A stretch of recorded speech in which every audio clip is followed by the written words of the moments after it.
This is a bar modeling tutorial. I'm going to talk about how to read a word problem, identify the known and unknown information, draw a bar model with reasonable sized bars, label that bar model, and then solve the problem. So let's begin. Here's the word problem. Jennifer has 24 cupcakes. Beth has 52 cupcakes. How many cupcakes do they have all together? So when looking at this word problem, we need to identify what information we know and what information we are looking for. So we know that Jennifer has 24 cupcakes, and that's a part. Beth has 52 cupcakes, and that is another part. And the question is asking us to find how many they have all together, which really is asking for the whole or the sum.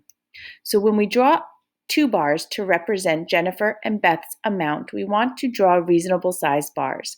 So Jennifer's bar must be smaller than Beth's. So in drawing this, we not only draw Jen's bar smaller, but we also label the bars J for Jen, B for Beth.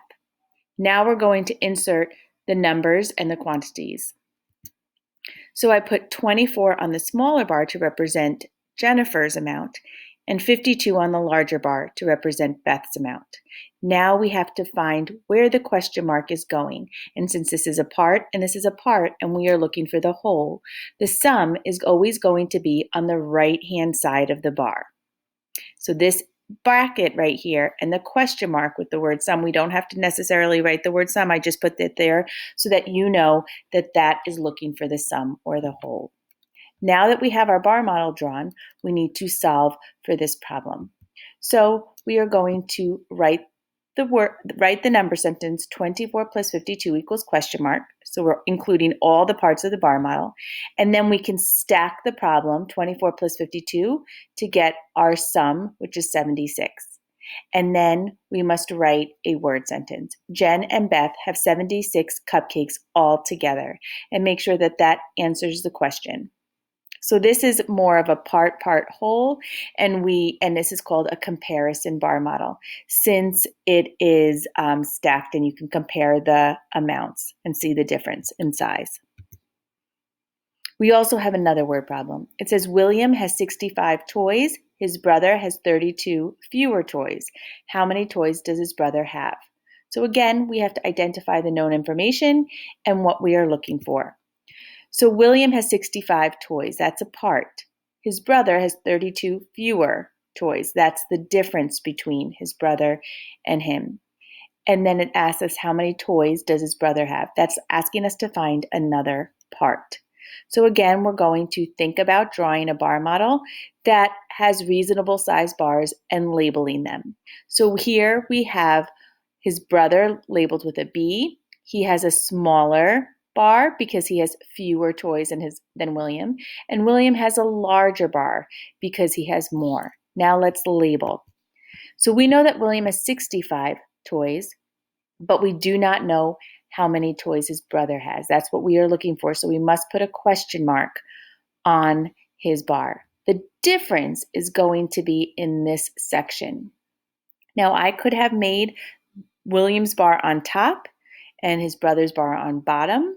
So that would mean that the bracket would be on the bottom, but in this case, the larger bar is on the bottom, so the difference is going to be up here, and we label that 32. We do not have to write difference at the top. I just put it there so that you know this is a section where the difference would be. And let's solve. So then we would write 65 take away 32 equals question mark. That's the number sentence. And then we would stack our numbers to solve. 65 minus 32 equals 33. His brother has 33 toys. These are both one-step word problems, and now I'm going to show you a two-step word problem. So it says, Mrs. Luciano read 24 books. She read 15 fewer books than Mrs. Mangan. How many books do they read all together? So let's see what information we know and what we're looking for. So we know that 24 represents the number of books Mrs. Luciano read, and that's a part. We know that Mrs. Luciano read 15 fewer books than Mrs. Mangan. That's the difference. what the question is asking us is how many books do they read all together, but we do not know how many books Mrs. Mangan has read. So when we draw the bar model, we make sure that we are drawing reasonable size bars, and we have Mrs. Mangan has a larger amount of books that she read, and Mrs. Luciano read a smaller amount. We need to then insert the numbers or the quantities right directly onto the bars. So as you can see, Mrs. Luciano read 24 books. She read 15 fewer books than Mrs. Mangan, so we put 15 in the difference section. And then the question asks how many books do they read all together, so this is where the sum is. However, we do not know how many books Mrs. Mangan has read, so here you can see there's 2 question marks on this bar model. And therefore, this is a 2-step word problem. We like to label. This is the first step we have to solve, A, and then this is the second step we have to solve, B. So we would solve for A. 24 plus 15 equals question mark, and then we would solve 24 plus 15 equals 39. And of course, this would be stacked, one on top of the other. I just did not have any room on this slide. Step 2, which is B, we would then add the 2 quantities, the amount of books that Mrs. Luciano had, the amount of books Mrs. Mangan had that we got from our first step, and then we would find the total. 24 plus 39 equals 63. So Mrs. Luciano and Mrs. Mangan read 63 books altogether.